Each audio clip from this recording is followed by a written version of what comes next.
જય હિન્દ મિત્રો, હું કિરણભાઈ દેસાઈ. આપણે સૌ જાણીએ છીએ 2 દિવસથી ઓલા ઉબરના જે ડ્રાઈવરો છે તેમને હડતાળ પાડી છે.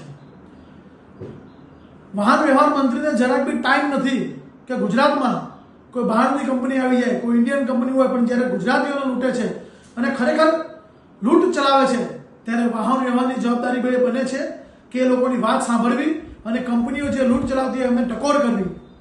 પણ મને એવું લાગે છે વાહન વ્યવહાર મંત્રીને આવું ધ્યાન નહીં હોય. નાનું નાનું આટલા હજારો લોકો જે પોતાનો ધંધો લઈને બેઠા છે તેમની પર આજે રોજ પર ડે 25-30% એક ટ્રીપ ઉપર કમિશન લેવામાં આવે છે. તમે સમજી લો, કોઈ આટલું મોટું કમિશન લે ત્યાં સુધી તમારું ધ્યાન ના હોય એ કેટલું વ્યાજબી. પર ડે 39 રૂપિયા કાપવામાં આવે છે.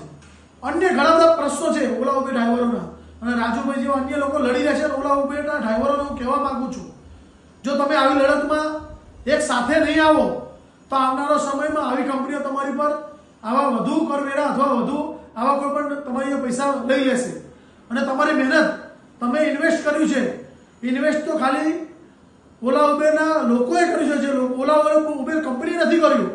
જે લોકો ગાડી લાવીને પોતાનો ગુજરાત ચલાવવા માટે લાવીને ગાડી લાવે છે ત્યારે એ કંપની 30-35%, 25% કમિશન લઈ લે એ કેટલું વ્યાજબી. આજે રોજગારી નથી મળી રહી ત્યારે આવા લોકો પોતાની રોજગાર લઈને નીકળ્યા હોય કંપની પર આશા ઉપર, જ્યારે કંપની લૂંટ ચલાવતી હોય ત્યારે સરકારની જવાબદારી બને છે કે વ્યક્તિઓને એ વાહન વ્યવહાર મંત્રીની જવાબદારી બને છે અને એ વાહન ચાલકો જે ઓલા ઉબેરના છે એમને ન્યાય અપાવવાની. એટલે મારી અહીંથી વાહન વ્યવહાર મંત્રીને અને ભાજપ સરકારને વિનંતી છે કે તમારા રાજ્યમાં આજે યુવાનો તો બેરોજગાર છે, પણ આવા લોકો જે મહેનત કરીને પોતાને ઇન્વેસ્ટ કરીને જો બીજી કંપનીઓ લૂંટી જતી હોય તો સરકારની જવાબદારી બને છે કે આમાં ધ્યાન દોરે અને આવા લોકોને ન્યાય અપાવે. કેમ કે આવા લોકો બેરોજગાર થશે, આવા લોકો પોતાનું ગુજરાન ચલાવશે, ઘર વિહોણા થઈ આમની રોજગારી છે. આ લોકો જ્યારે પોતાનું રોજગાર જતો રહે ત્યારે ઘર વિહોણા થઈ જાય એવી પરિસ્થિતિ બની જાય. કેમ કે જ્યારે માણસનો રોજગાર જતો રહે ત્યારે કંઈ નથી કરી શકતો. એટલે મારી સરકારને નમ્ર વિનંતી છે અને ઓલા ઉબરના જે ડ્રાઈવરો છે એમને બી કહું છું, તમારી એકતા બતાવો અને લડો. કેમ કે તમે નહીં લડો તો આવનારા સમયમાં આવી કંપનીઓ તમને લૂંટ ચલાવશે. આ તમને ફસાવી દીધા છે કંપનીએ ઓનલાઈનના માધ્યમથી, પણ તમારી લડત તમારે જાતે લડવી પડશે. અને સરકારને પણ હું કહેવા માંગુ છું કે આ લોકોને ન્યાય અપાવો.